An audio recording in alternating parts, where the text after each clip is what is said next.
கிறிஸ்துவுக்குள் மிகவும் அன்பான தேவ பிள்ளைகளே, இன்றைக்கி 16/1/2026 வெள்ளிக்கிழமை காலை சரியாக 7 மணி.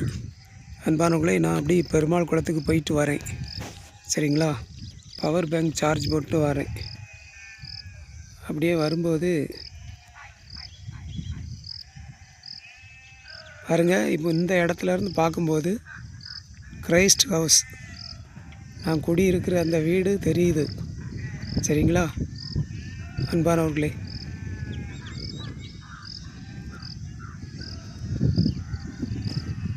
அன்பான தேவ பிள்ளைகளே, பாருங்கள், அவ்வளோ தூரத்துலேருந்து பார்க்கும்போது இப்போ தெரியுது. சரிங்களா? புதுசாக இந்த கிரைஸ்ட் ஹவுஸை கட்டினதுக்கப்புறம் அவ்வளோ தூரத்துலேருந்து பார்க்கும்போது தெரியுது. ஆனால் இதை கட்டுறதுக்கு முன்னாடி தெரியாது.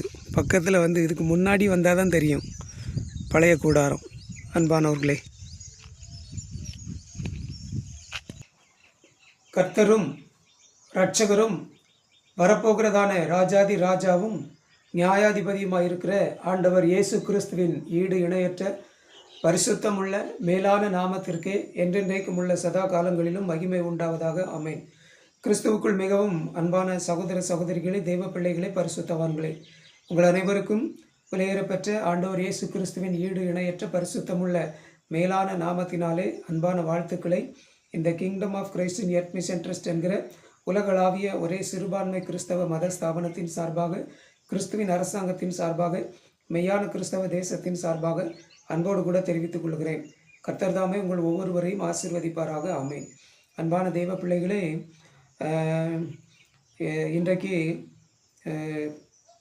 16/1/2026 வெள்ளிக்கிழமை காலையில் நான் 6:30 மணிக்கு பெருமாள் குளத்துக்கு புறப்பட்டு போய் பவர் பேங்க் சார்ஜ் போட்டு வந்துட்டு இருந்தேன். சரிங்களா? அதுபோல் நான் டெய்லி காலையில் பெருமாள் குளத்துக்கு போயிட்டு அப்படி வாக்கிங் போயிட்டு அப்படி திரும்ப வருவேன். அப்படி வரும்போது அந்த பொத்தைக்கு பக்கத்தில் இருந்து பார்க்கும்போதே இந்த வீடு இப்போ தெரியுது. சரிங்களா? அங்கேருந்து பார்க்கும்போதே இந்த வீட்டின் கூரை, அந்த மேல் பகுதி நல்லா தெரியுது. அன்பானவர்களே, ஃபுல்லாக தெரியறதுக்கு இந்த பக்கத்தில் ஒரு உடமரம் நிற்கிது, அந்த உடமரம் மறைக்குது. சரிங்களா? அங்கேருந்து பார்க்கும்போதே தெரியுது. இதை நான் கடந்த பல நாட்களாக பார்த்துட்டு வரும்போது நேற்றைய தினத்தில் பரிசுத்த ஆவியானவர் என்னோடு பேசினார். அன்பானவர்களே, அதாவது இந்த தேவனுடைய ராஜ்யம் கடுகு விதைக்கு ஒப்பாக இருக்கிறது அப்படின்னு ஆண்டவர் இயேசு கிறிஸ்து சொல்லியிருக்கிறார். சரிங்களா? தேவனுடைய ராஜ்யம் என்பது பரலோக ராஜ்யத்தையும் குறிக்கிறது, இந்த பூமியில் எழும்பக்கூடிய அந்த ராஜ்யத்தையும் குறிக்குது, கிறிஸ்தவ தேசத்தை குறிக்கிறது. சரிங்களா?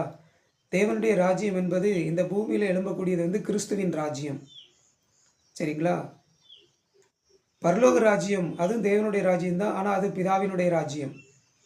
இந்த பூமியில் எழும்பக்கூடிய தேவனுடைய ராஜ்யம் குமாரனாகிய கிறிஸ்துவனுடைய ராஜ்யம். அன்பானவர்களே, ஆகவே இந்த ஊழியத்துக்கு kingdom of Christ in earth mission அப்படிங்கிற பேரை ஆண்டவர் தந்தார். சரிங்களா? அதாவது கிறிஸ்துவின் ராஜ்யம். சரிங்களா? அது கடுகு விதைக்கு ஒப்பாக இருக்கிறது என்று ஆண்டவர் சொல்லியிருக்கிறார். அன்பான தெய்வ பிள்ளைகளே, அந்த கடுகு விதை அந்த தேவனுடைய ராஜ்யமாகிய கிறிஸ்துவின் ராஜ்யம் இந்த இடத்துல விதைக்கப்பட்டது. இந்த கிறிஸ்து கோட்டையாகி இந்த இடத்துல இருக்கிற இந்த 17 சென்ட் நிலத்தில் அது விதைக்கப்பட்டது. அன்பான தெய்வ பிள்ளைகளே, பல வருஷம் ஆயிட்டு அது விதைக்கப்பட்டு. அன்பான தெய்வ பிள்ளைகளே, இதுக்கு முன்னாடி சில வருஷங்களுக்கு முன்னால் ஒரு சின்ன கூடாரமாக அது வளர்ந்தது. அப்புறம் அந்த கூடாரம் கொஞ்சம் பெரிய கூடாரமாக வளர்ந்தது. சரிங்களா? அன்பான தெய்வ பிள்ளைகளே, ஆனால் இன்றைக்கு இவ்வளோ பெரிய வீடாக அது வளர்ந்துருக்குது, கிரைஸ்ட் ஹவுஸாக வளர்ந்துருக்குது. தூரத்திலிருந்து பார்க்கும்போது தெரிகிற அளவுக்கு அது வளர்ந்துருக்குது. அன்பான தெய்வ பிள்ளைகளே, சரிங்களா? ஆக கிறிஸ்துவின் ராஜ்யம், தேவனுடைய ராஜ்யமாகிய இந்த கடுகு விதை வளர ஆரம்பித்திருக்கிறது. இப்போ அவ்வளோ தூரத்துல இருந்து பார்க்கும்போது தெரிகிற அளவுக்கு வளர்ந்துருக்கு. இன்னும் அது வளரும் என்று ஆண்டவர் என்னோடு பேசினார். நான் அந்த நேற்றைய தினத்தில் பேசினார். அந்த பொத்தைக்கு பக்கத்தில் இருந்து பார்க்கும்போது ஆண்டவர் என்னோடு பேசினார்.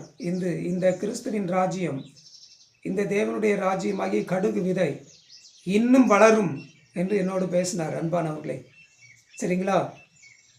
அதற்கு ஏற்ற விதத்தில் ஆண்டவர் எனக்கு ஒரு வெளிப்பாட்டையும் தந்தார்.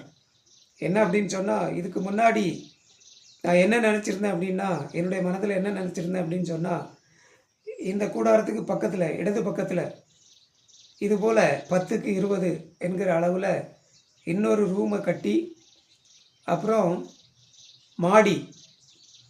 மாடியிலையும் கட்டி, முன்பகுதியில் போர்ட்டிகோ வர மாதிரி முன்பகுதியிலையும் மாடியை கொஞ்சம் இழுத்து கட்டி, மேலேயும் ஒரு 2-3 ரூம், அப்புறம் ஒரு டாய்லெட் பாத்ரூம், அப்புறம் ஒரு கிச்சன் வசதி ஏற்படுத்தணும், மாடி படிக்கட்டு ஏற்படுத்தணும் அப்படின்னு சொல்லி நான் என்னுடைய மனதில் தீர்மானித்து வச்சுருந்தேன். சரிங்களா? ஆனால் ஆவியானவர் கடந்த ஒரு சில நாட்களுக்கு முன்பாக எனக்கு அந்த வெளிப்பாட்டை கொடுத்தார். என்ன வெளிப்பாடுன்னு சொன்னால், மேலே வீடு இல்லை, மேலே ரூம் இல்லை, மேலே சர்ச்சு அப்படின்னு சொல்லி ஆண்டவர் எனக்கு வெளிப்படுத்தி தந்தார். சரிங்களா அன்பானவங்களே? ஆமாம், இந்த வீட்டுக்கு சைடில் ரூம், அதுபோல் இந்த வீட்டுக்கு பின்னாடி 20க்கு 20 என்கிற அளவில் பின்னாடி ரூம், கீழே தரைத்தளத்தில், அப்புறம் டாய்லெட் பாத்ரூம் அடிஷனலாக அன்பானவங்களே. அப்புறம் முன்பகுதியில் போர்ட்டிகோ வர மாதிரி, முன்பகுதியில் அந்த மாடியை இழுத்து கட்டி போர்ட்டிகோ வர மாதிரி. அப்படின்னா 20க்கு 40 அப்படிங்கிறது இந்த வீட்டோட அளவில் வரும். 20க்கு 40, பின்னாடி 20 அடி, இந்த வீடு 20 அடி நீளம், அதுபோல் சைடில் 10 அடி. சரிங்களா? 20க்கு 40 ப்ளஸ் முன்னால் போர்ட்டிகோ மாடி, சரிங்களா? அது முன்னாடி வரும். அப்படின்னா அது கொஞ்சம் கிராஸில் வரும், அது வந்து நேரே வராது, அது கொஞ்சம் கிராஸில் வரும். அப்படி கட்டி நல்ல விசாலமான மாடி படிக்கட்டு. ஏன்னா மேலே சர்ச்சு, மேலே வீடு கிடையாது, மேலே சர்ச்சு கட்டணும் அப்படின்னு ஆண்டவர் எனக்கு ஆலோசனை தந்தார். அன்பானவர்களே, சரிங்களா? நல்ல விசாலமான மாடி படிக்கட்டு வச்சு மேலே சர்ச்சு கட்டணும் அப்படிங்கிற ஆலோசனையை தந்தார். அன்பான தெய்வ பிள்ளைகளே, நான் அதுக்காக ஜெபம் பண்ணிகிட்டு இருக்கிறேன். சரிங்களா? நேற்றைய தினத்தில் ஆண்டவர் எனக்கு அதை வெளிப்படுத்தினார். அது இன்னும் வளரும் அப்படின்னு சொன்னார். இந்த கடுகு விதையாகிய தேவனுடைய ராஜ்யம் இன்னும் வளரும் அப்படின்னு சொன்னார். இப்போ இது இந்த தரையிலேருந்து ஒரு 12 அடி உயரம் இருக்குது. சரிங்களா? அது இன்னொரு மாடி கட்டி வளரும்போது அதை விட உயரமாக வளரும். சரிங்களா? இனி அது வளர்ந்து கொண்டே இருக்கும் என்று ஆண்டவர் எனக்கு வெளிப்படுத்தினார். அன்பான தெய்வ பிள்ளைகளே, சரிங்களா? அதை சொல்கிறதுக்கு தான் இந்த காணொளி. அன்பான தெய்வ பிள்ளைகளே, ஜெபம் பண்ணிக்குங்க. கர்த்தர் தாமே உங்கள் ஒவ்வொருவரையும் ஆசீர்வதிப்பாராக. ஆமேன், ஆமேன், ஆமேன். Praise the lord. Thank you Jesus.